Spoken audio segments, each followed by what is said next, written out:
Good morning, student. This is part 2 of the chapter Sustainable Development. And in this video, first we are going to learn about effect of economic development on resources and environment. जब economic development होता है तो उससे environment या resources पे क्या effect होता है बेटा.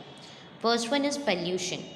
Increase consumption of fossil fuels can lead to immediate problem such as poor air quality.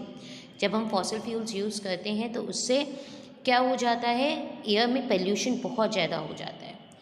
This reflects the poor quality of life, क्योंकि उसी एयर पे हम ब्रीथ करते हैं and it affects our life. Pollution has also caused health problems, क्योंकि ये health problems को create करता है. Second one, soil erosion. Deforestation resulting from economic development damages soil and makes area more prone to drought.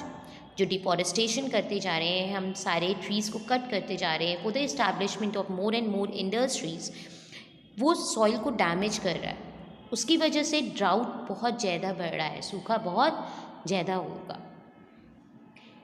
Third one, less visible more diffuse pollution. जब air में pollution increase होता जा रहा है तो क्या होगा बेटा, विजिबिलिटी कम हो जाती है and this will cause many accidents also and it will affect our health also. While smokes were a very clear and the obvious danger, the effects of increased carbon dioxide emissions are less immediately obvious and therefore there is less incentives for policymakers to tackle. Scientists state that accumulation of carbon dioxide emissions have contributed the global warming and more volatile weather. और carbon dioxide जो increase होता जा रहा है उससे global warming भी बढ़ रही है बहुत ज़्यादा, विच अफेक्ट्स द वेदर.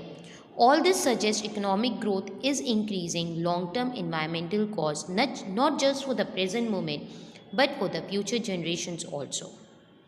तो इन्होंने क्या कहा, जो इकोनॉमिक ग्रोथ हो रहा है ये इकोनॉमिक ग्रोथ हमारी इन्वायरमेंटल की कॉस्ट पे हो रहा है, जो सिर्फ प्रेजेंट जनरेशन को इफेक्ट नहीं कर रहा but for the future generation भी इफेक्ट हो रहा है. Fourth one, global warming and volatile weather. Global warming leads to rising sea level, volatile weather pattern and could cause significant economic loss. Global warming से sea level बहुत ज़्यादा increase होता जा रहा है बेटा. जो वेदर पैटर्न है वो भी एक पीरियोडिक नहीं रहा. We all know that summer season, winter season, spring या रेनी सीजन ये पीरियोडिक इंटरवल्स में होते थे, तो वो अब नहीं होते और इससे इकोनॉमिक लॉस भी होता है. Fifth, loss of biodiversity. Economic growth leads to resource depletion and loss of biodiversity. Economic growth से रिसोर्स कम हो रहे हैं और बायोडाइवर्सिटी भी ख़त्म हो रही है. This will affect the ecological system.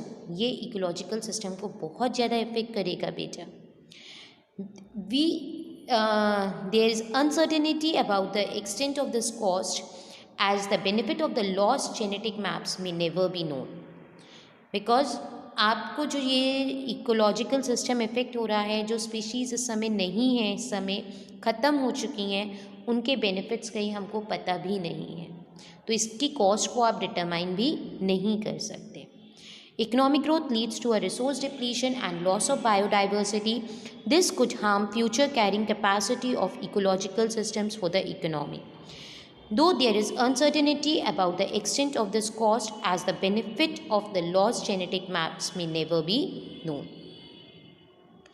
Now, assignment. Question number 1. What do you understand by sustainable development? Definition लिखेंगे आप. Question number 2, state the necessary conditions for achieving sustainable development. 2 conditions बताई हैं मैंने आपको. You have to write that 2 points here. Question number 3, give 2 reasons for the growing concern about the sustainable development. Need for sustainable development यहाँ पे आप लिखेंगे बेटा. Question number 4, what are the effects of economic development on resources and environment.